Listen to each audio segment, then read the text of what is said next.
नमस्कार, मैं हूं आपके साथ वैशाली। आप देख रहे हैं ब्लेसिंग न्यूज। आइए बढ़ते हैं खबरों की ओर। मंत्री विश्वास कैलाश सारंग का पीसीसी चीफ जीतू पटवारी पर कटाक्ष। चोरी ऊपर से सीना जोड़ी की कहावत को कांग्रेस फिर से चरितार्थ कर रही है। मंत्री सारंग एक नौजवान युवक की भावना के साथ खिलवाड़ किया, मोटरसाइकिल देने का झूठा वादा करके राजनीतिक शोषण किया, पब्लिकली उस व्यक्ति को मल खिलाकर उसके मन को क्षति पहुंचाने का काम किया। अपनी राजनीति की रोटी सेकने के लिए कांग्रेस का कार्यकर्ता कितना नीचे गिरेंगे, उसे युवक ने स्वयं आकर कहा कि मुझे साइकिल देने का झूठा आश्वासन दिया। उस व्यक्ति ने कहा, मैंने माल खिलाने वालों की बात नहीं की थी। वहीं जीतू पटवारी ने अपनी राजनीतिक रोटी सेकने के लिए इस तरह के बयान दिए।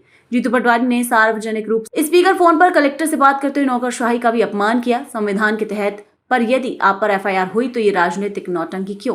पटवारी चोरी करके सीना जोरी कर रहे हैं। जीतू पटवारी को उस युवक से माफी मांगनी चाहिए थी। जीतू पटवारी कहते हैं कि इतने दिनों बाद हमारी सरकार आ जाएगी, ऐसी दावे कमलनाथ और बाकी कांग्रेसियों ने आम चुनाव के पहले किए थे। लोकतंत्र में इस तरह से सीना जोरी का कोई स्थान नहीं है। अभी तो दहाई में हो, ऐसे दावे और गुंडागर्दी बदमाशी करोगे तो इकाई में रह जाओगे।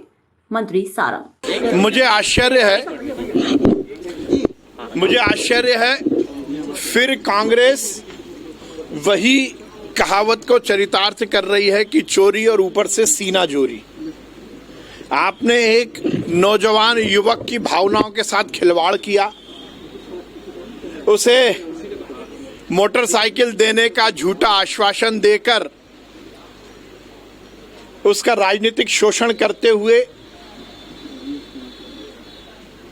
जनता के बीच में पब्लिकली उस व्यक्ति के मान को क्षति पहुंचाने का काम किया कि उसे मल खिलाया गया।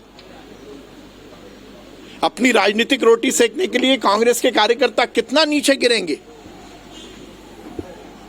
उस युवक ने स्वयं आकर कहा कि मुझे साइकिल देने का झूठा आश्वासन दिया और मैंने मल खिलाने वाली बात कही नहीं थी। और पटवारी जी ने अपनी राजनीतिक रोटी सेकने के लिए इस तरह के बयान दिए और सार्वजनिक रूप से स्पीकर फोन पर कलेक्टर से बात करते हुए नौकरशाही का भी अपमान किया। एक तरफ आप कहते हो कि हम संविधान का पालन करना चाहते हैं, संविधान की रक्षा करना चाहते हैं, और संविधान के तहत यदि आप पर एफआईआर हुई है तो फिर ये राजनीतिक नौटंकी क्यों? यदि आप संविधान को मानते हो, संविधान का पालन करते हो और आप पर यदि एफआईआर हुई है तो आप जाइए, जाकर गिरफ्तारी दीजिए, पर यह शक्ति प्रदर्शन क्यों? एक तरफ तो आपने चोरी की, अब सीना चोरी भी कर रहे हैं।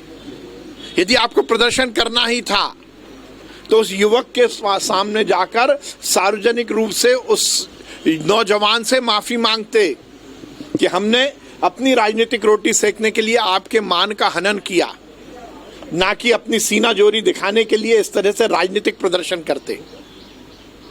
अब कह रहे हैं कि इतने दिनों बाद हमारी सरकार आ जाएगी। मैं हर समय कहता आया हूं, मेरी मौसी को मूछें होंगी तो मैं उन्हें मामा कहूंगा, ना मौसी को मूछें होंगी ना मामा कहला पाओगे। ऐसी ही दावे कमलनाथ जी और कांग्रेस के नेताओं ने भी पिछले आम चुनाव के पहले किए थे। आधे नहीं बचे, दहाई में आ गए। ऐसे दावे करोगे, गुंडागर्दी बदमाशी करोगे, नौकरशाही को चमकाने का प्रयास करोगे तो इकाई में रह जाओगे। मुझे लगता है लोकतंत्र में इस तरह से सीना जोरी का कोई स्थान नहीं है। ये राजनीतिक षड्यंत्र, ये राजनीतिक उस युवक का शोषण कांग्रेस को महंगा पड़ेगा।